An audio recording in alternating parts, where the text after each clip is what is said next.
Alright, so today I'm going to cover the first aid items that I'm bringing with me. I'm going to bring two sets of first aid kits. The first one's going to be what I'm going to keep in my Jeep at all times, and that's in the red bag there, and I'll have all that stuff there. And then in addition to that, I'll carry this when I go out hiking or away from my vehicle, and I'll throw that in the backpack and it'll go in that little black bag there.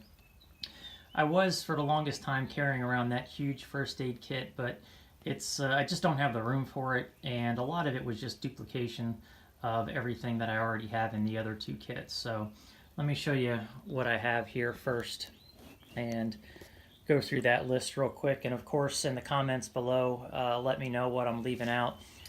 So to start with, I have a cold pack. I have extra absorbent pads. And then I have broken out in different baggies, different items, and what I've done is I've labeled each bag so that it can be read easily as to what's inside each one. So in this one I have sutures, surgical blades, clamps, and scissors, and then chapstick, cleansing towelettes, iodine pads, alcohol pads, sting and bite pads, antiseptic wipes, and antibiotic ointment. And then up top here I have eye pads, gauze pads, tourniquets, tapes, and a CPR barrier.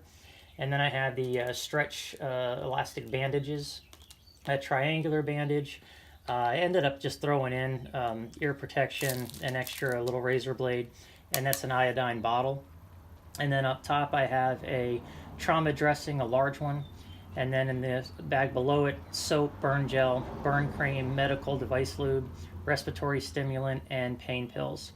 And then at the very top over here, I have a stethoscope, gloves, and a universal splint.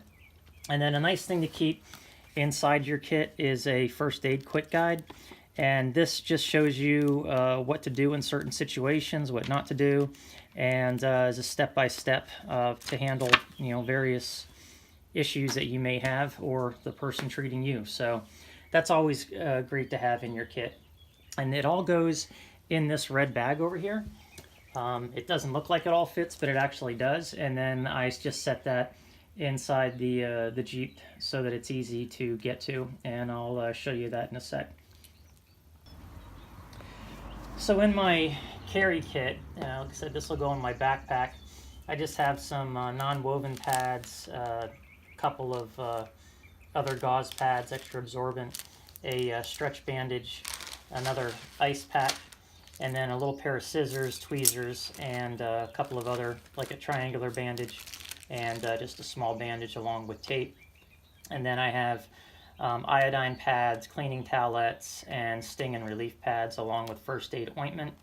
I have a snake bite kit in this one, and this is a heat blanket survival wrap, and then just various little band-aids and bandages, and also a pair of gloves. And this one I actually have a contents kit that came with the kit, and then I threw some extra stuff in there, so I might have to write a couple of other items on there.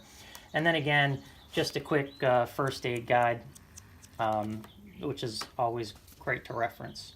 So that's pretty much everything I'm going to carry with me. I don't want to make that too heavy or overcomplicated, just a little bit of a few things that I might need should something happen to me or someone else up there until we can get additional help.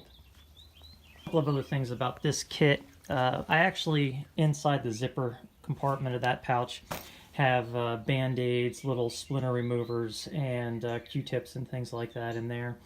And then also, as far as medicine goes, and whether it be pain pills or cold and cough stuff, I'm going to throw that in this organization kit, which I keep in the back of the Jeep.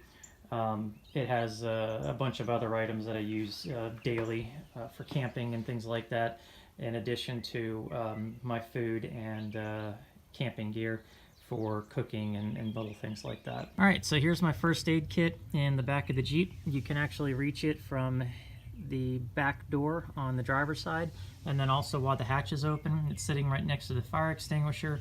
It's visible and it's easy to get to. It's just hung up there by a bungee cord so it can be pulled out in either direction.